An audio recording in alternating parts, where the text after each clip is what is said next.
abuse.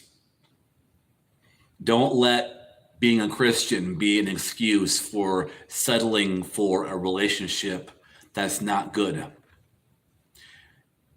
You may have a person in your life who's in a pretty important place in your life, a boyfriend, girlfriend, spouse, a best friend, BFF. If that person is demeaning, demoralizing to you, hurtful, abusive, causes drama, don't use, well, that's just her or that's just him as an excuse. Sometimes it's easy to just stay where you're at and not move out of something comfortable, even though what's comfortable is toxic. Have the courage, find your spine, call upon the Lord to get some courage from God and leave what is toxic in your life. In Acts chapter 18, verses 4 and 6, the Apostle Paul, a Jewish man, a rabbi, was also a Christian missionary.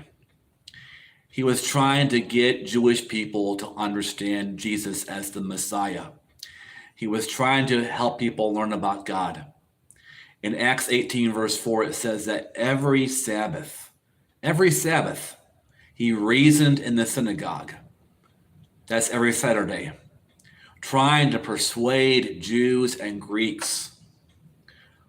But when they opposed Paul, they became abusive. No one should be physically or verbally abusive to you. No one should be manipulative with you. Nobody should be pressuring you in a narcissistic way to get you to do what they want you to do. Well, God encouraged Paul in Acts 18, verses 9 and 10. It says, one night the Lord spoke to Paul in a vision. Do not be afraid. Keep on speaking. Do not be silent, for I am with you. Paul was doing better than they thought he was. And when God said, keep on speaking, he didn't mean keep taking the abuse, keep taking the awful behavior from people. Because it was in Acts chapter 18 that the Apostle Paul stopped trying to persuade Jewish people to believe in Jesus as the Messiah, and he became an apostle to the Gentiles. It says that Paul said, from now on, I will go to the Gentiles. And then he had great success. And then he stopped being abused so much. So have the courage right now to walk away from anyone who puts you down, who demeans you, who abuses you, who manipulates you, who's always using words, using arguments to wear you down, trying to get you to do what they want you to do. You are enough, whether some people see you are or not.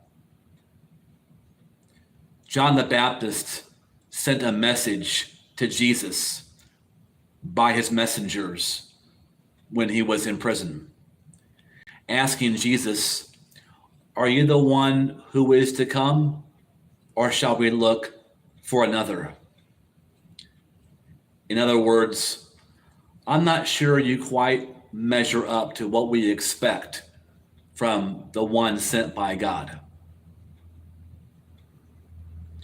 In Luke 7:21, it says, at that very time, Jesus cured many who had diseases, sicknesses, and evil spirits. That's pretty impressive, right? And he gave sight to many who were blind. Now it says many were healed, not all of them.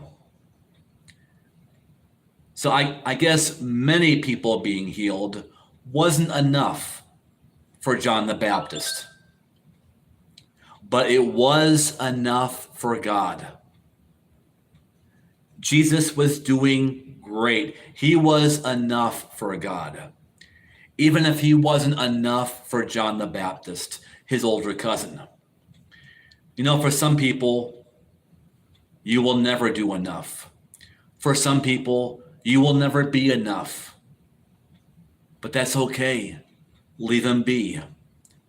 No matter what anybody else says or thinks about you, you are enough. I am enough. Say it with me.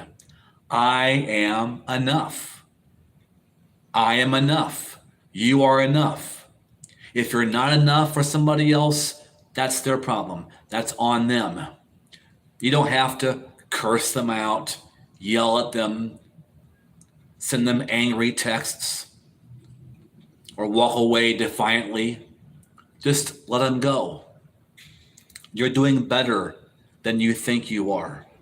You are enough to God, and His grace is sufficient for you.